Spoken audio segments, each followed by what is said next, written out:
مجھ ناچیز کا خیال یہ ہے کہ اکابر دارالعلوم کو سعودی حکومت سے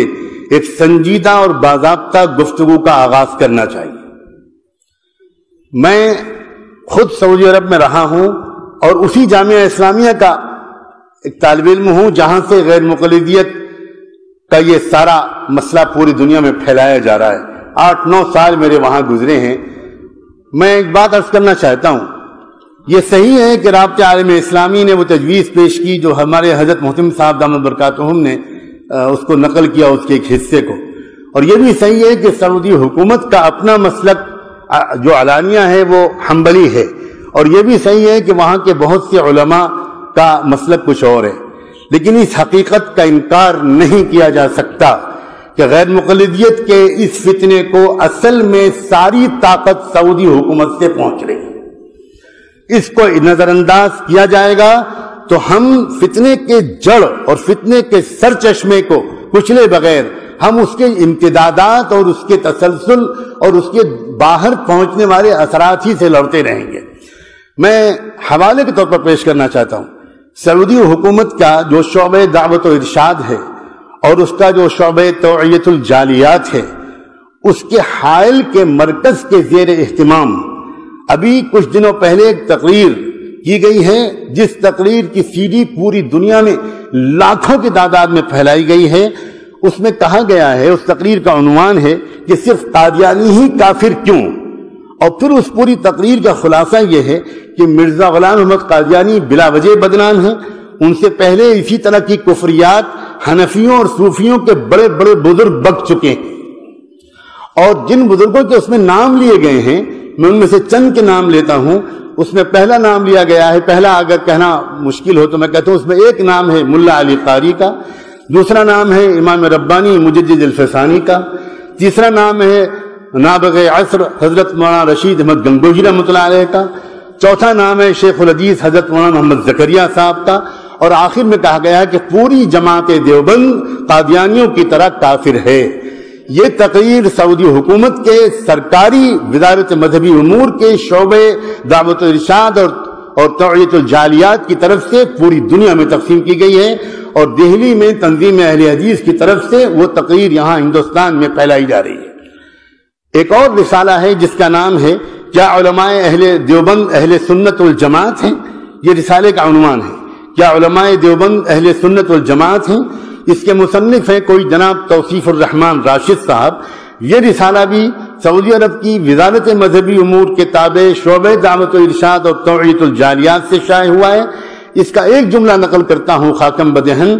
لکھتے ہیں کہ نبی اکرم کے مقابلے میں پیروں، فقیروں اور اماموں کی اطاعت کے داعیوں کے پیچھے نمازیں ادا کرنا حرام ہے،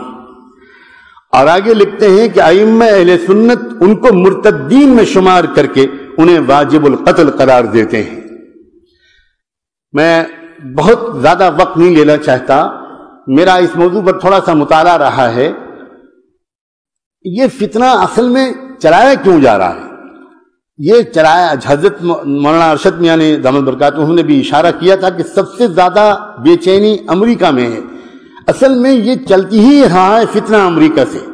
میں امریکہ کے کئی سفروں میں اس موضوع کو جھانک کر دیکھنے کی کوشش کر چکا ہوں کہ یہ ہو کیا رہا ہے۔ وہ والا اسلام جو مسلمانوں کو مغربی تہذیب سے دور کرے، اور وہ والا اسلام جو مسلمانوں کو مغرب کے مقابلے پر آمادہ کرے، اس اسلام سے ہٹانے کے لیے مغرب نے جہاں انٹرنیٹ اور بلیو فلمیں اور عریانیت اور برہنگی وغیرہ وغیرہ اس کو فروغ دے رہا ہے، وہاں وہ مغرب کیونکہ جانتا ہے کہ بڑی تعداد میں مسلمان نوجوان ان تمام کوششوں اور سازشوں کے باوجود وہ شراب خانوں اور کلبوں سے دور رہ کر مسجدوں سے قریب ہو رہے ہیں۔ لہذا ایسے مسلمانوں کے لیے جو تمام تر کوششوں کے باوجود دین سے دور نہیں ہو پا رہے، انہوں نے دوسرا نسخہ یہ اختیار کیا ہے کہ اگر دین پر چلنا ہی ہے تو ان کو ایسے دین میں لگا دو جو ان کو آپس میں الجھا دے۔ یہ ایک سوچے سمجھے منصوبے کے تحت ہو رہا ہے، اور میرے اپنے یقین کے مطابق سعودی حکومت کا ایک طبقہ اس منصوبے میں جانے یا انجانے شریک ہے۔ میں صرف اتنا عرض کرنا چاہتا ہوں کہ ہمارے اکابر دارالعلوم دیوبند ہی کا مقام ہے ماضی میں اس سے پہلے سعودی حکومت سے جب بھی کبھی گفتگو کی ہے میرے محدود مطالعے کے مطابق اکابر دیوبند نے کی ہے۔ جب یہ خاندان آل سعود کی حکومت پہلی بار قائم ہوئی تھی اور اس وقت مدینے کے قبرستان میں جنت البقیع میں تمام قبوں کو گرایا گیا تھا اور تمام قبوں کو منہدم کرنے کے بعد گنبد خضرا کو منہدم کرنے کا منصوبہ تھا، لیکن اس وقت سعودی انٹیلیجنس نے اس وقت کے بادشاہ ملک عبدالعزیز کو باخبر کیا کہ بہت بے چینی اس کی وجہ سے عالم اسلام میں ہے، آپ بہتر یہ کہ کانفرنس بلا لیں اور علماء عالم اسلام کے آپ کے ہمنوا ہو جائیں۔ انہوں نے پہلی کانفرنس بلائی تھی جس میں ہمارے دارالعلوم دیوبند کے سرخیل اور رہنما علامہ حضرت مولانا شبیر احمد عثمان جی رحمۃ اللہ علیہ اس کانفرنس میں تشریف لے گئے تھے، علامہ سید سلیمان ندوی رحمۃ اللہ علیہ تشریف لے گئے تھے، اور ان دونوں حضرات نے اور حضرت مولانا مفتی کفایت اللہ صاحب جزاکم اللہ، حضرت مولانا مفتی کفایت اللہ صاحب تشریف لے گئے تھے، اور ان حضرات نے جیسی عالمانہ محققانہ داعیانہ ایسی زبردست تقریریں وہاں پر کی اور احادیث کا انبار لگا دیا، اور احادیث کے وجوہ استدلال پر جو دارالعلوم دیوبند کا مسلک ہے اس پر جیسی بصیرت افروز روشنی ڈالی، ملک عبدالعزیز انگوش بدندہ رہ گئے، اور ملک نے برسر عام یہ کہا ان فی کلامک لوجاہا، یہ جو آپ نے بات کہی ہے اس میں بہت گہرائی ہے، میں اس کے جواب نہیں دے سکتا، مفتی اعظم سے آپ بات کریں۔ اور چنانچہ اگلی نشستیں ہمارے اکابرین کی ملک کے علاوہ مفتی اعظم سے بھی ہوئیں، اور بالآخر سعودی حکومت نے تسلیم کیا اس موقف کو کہ گنبد خضرا کو منہدم کرنا شریعت کے احکام کی روح کے خلاف ہے، اور پھر وہ اپنی پالیسی بدلی۔ اکابر علماء دیوبند کی سوا اس عاجز کو مجھے نظر نہیں آ سکتا، ہو سکتا ہے میری نظر کی کوتاہی ہو، میں انہی حضرات سے یہ امید کرتا ہوں اور اس سسکتی ہوئی پریشان حال امت کی طرف سے دستبستک گزارش کرتا ہوں، آپ ایک سنجیدہ گفتگو کا آغاز کریں، آپ اس کے اہل ہیں، آپ کہیں کہ ہم آپ سے کچھ بات کرنا چاہتے ہیں۔ یہ کیا ہو رہا ہے آپ کے ملک میں بیٹھ کر؟ آپ وقتی طور پر ہم اس سے تسلی میں نہیں آ سکتے کہ صاحب ہمارا یہ سرکاری مسلک نہیں ہے، نہیں ہے، یہ باتیں پوری طرح شواہد ان کا ساتھ نہیں دیتی۔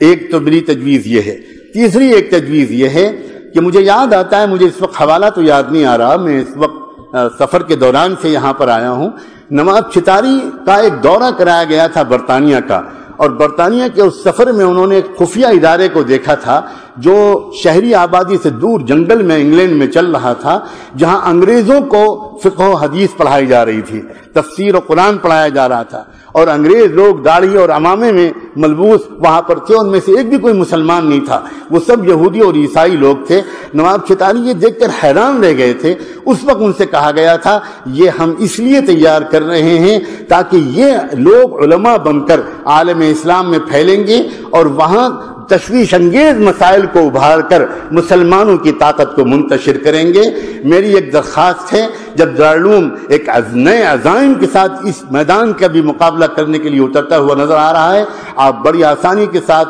ایک دو ریسرچ اسکالرز کو جو آپ کے اپنے فاضل ہوں، جو انگریزی اور عربی پر عبور رکھتے ہوں، ان کو لگائیے اس بات پر کہ وہ مغرب کے یونیورسٹیوں میں جو دستاویزیں موجود ہیں اس سلسلے کی چیزیں تلاش کرنے سے مل جاتی ہیں۔ مولانا احمد رضا خان کی جو خط و کتابت ہے انگریز حکومت سے، آج برٹش لائبریری میں وہ میسر ہے، اس سے پتہ لگ گیا ہے کہ احمد رضا خان صاحب اتنے زبردست علم کے باوجود اس راستے پر کیوں گئے تھے۔ اور ابھی ہمارے حضرت اکابر نے اشارہ کیا تھا، حضرت مولانا حبیب الرحمان صاحب نے، کہ میاں نذیر حسین پہلے کیا تھے اور پھر بعد میں کیا ہو گئے۔ اسی طرح یہ ریسرچ کی ضرورت ہے کہ آخر یہ جو سارا فتنہ اس وقت برپا کیا جا رہا ہے، اس کی شروعات کیسے ہوئی اور اس وقت اس میں شدت کیوں لائی جا رہی ہے۔ اگر کوئی ریسرچ اس طرح کا دلائل سے بھرپور آراستہ ہو جائے گا تو انشاءاللہ امت کی حفاظت میں مدد ملے گی۔ میں بہت ممنون ہوں کہ میرے جیسے حقیر طالب علم کو یہ اعزاز بخشا گیا۔